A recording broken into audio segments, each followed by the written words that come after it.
대단한 사람이죠. 자, 그래서 이제 이것을 설명하니까 이 금자라는 사람이 양주한테 이제 대들어요. 뭐냐. 털 한 올이 당신이 털 한 올을 뽑아서 천하가 이롭게 된다고 하더라도 털 한 올을 뽑지 않는다고 그렇게 말했는데 털 한 올을 뽑으면 천하가 진짜 이롭게 됩니까? 이렇게 물어봐요. 이런 질문을 하는 애들하고는 대화를 안 해야 돼요.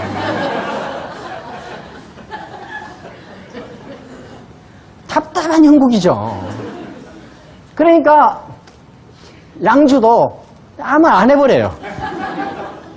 아무 안 해버려요. 그러니까 그 옆에 이제 양주의 제자가 이제 맹손양이라는 사람이 있다가 이제 뭐 금자하고 좀 친했는지 어쨌는지 금자가 물어봤는데 양주가 아무 말도 않고 그냥 모른 채 해버리니까 얼마나 머쓱하겠어요.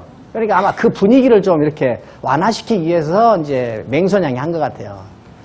선생님, 털 한 올이라는 말은 진짜 털 한 올이란 말 아니죠?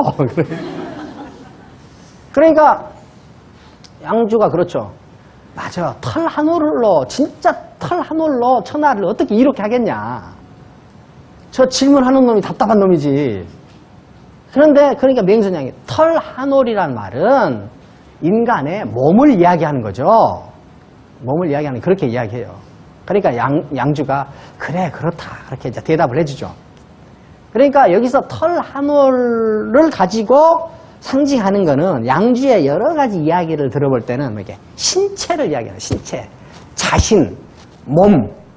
그러니까 자 양주가 왜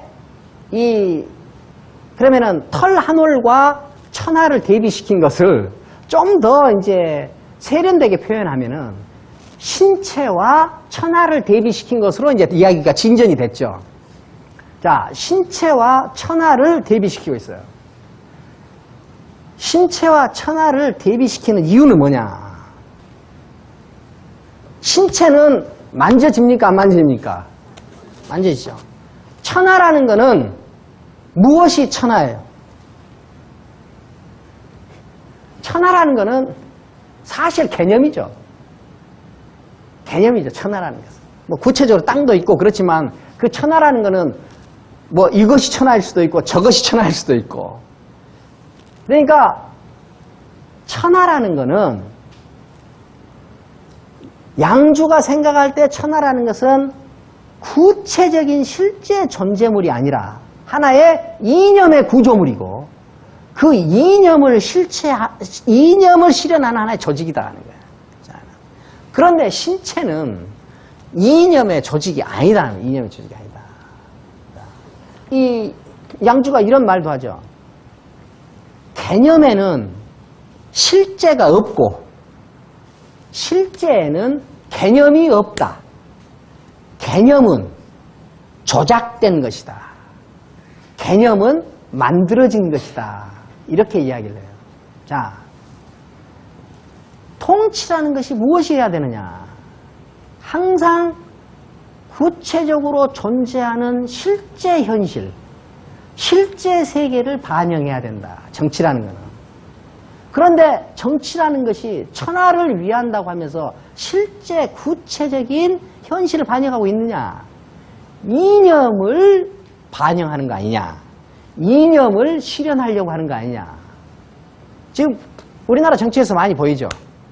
실제와 이념의 이 괴리라는 것, 이것이 정치 현실의 정치 혼란의 가장 중요한 요인이라는 거예요.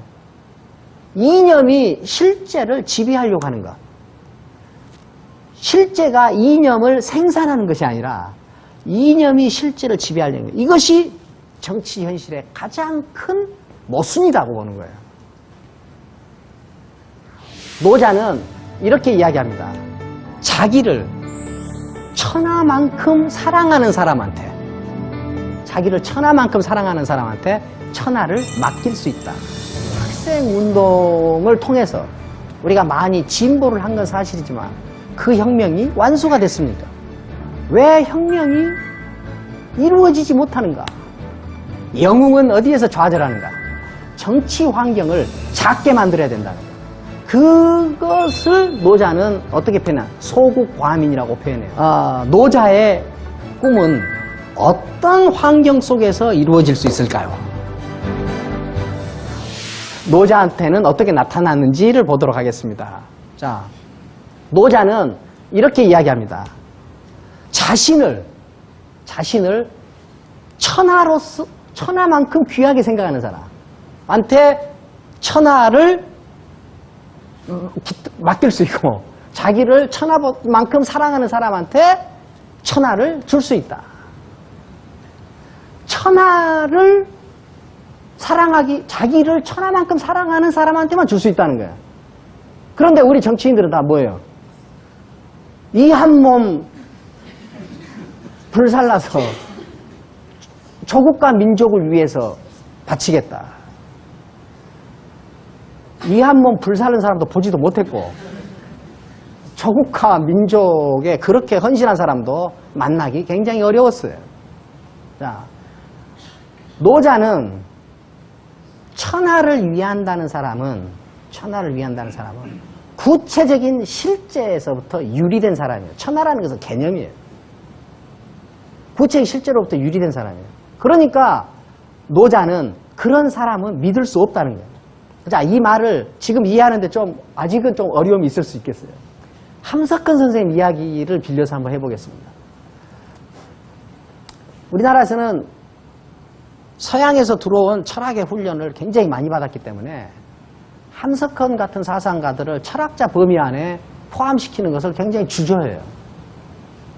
함석헌 선생님 같은 분은 우리나라에서 주의 깊게 연구해야 될 대표적인 철학자예요. 서양에서 말한 철학의 논리나 이런 것과는 좀 다를 수 있겠죠. 그렇지만 한국적 토양에서 우리가 이런 독특한 사상가를 가졌다는 거 굉장히 자랑스럽게 생각해야 됩니다. 자, 우리나라는 세계에 유례 없는 어떤 학생운동의 역사를 가지고 있죠. 그래서 수많은 학생운동의 영웅들을 만들어냈고, 그 영웅들이 구체적인 정치 현실에 수혈이 됐어요. 자, 학생들이 학생운동을 통해서 정권도 바꾸고 정권의 안정에 영향까지 줬습니다. 그 학생들은 그런 정권을 흔들 정도로 큰 영향을 행사할 때 그 사람들은 무엇로 무장했느냐. 그때 학생인 사람들은 다 정의와 도덕으로 무장했죠. 정의와 도덕으로 무장했어요.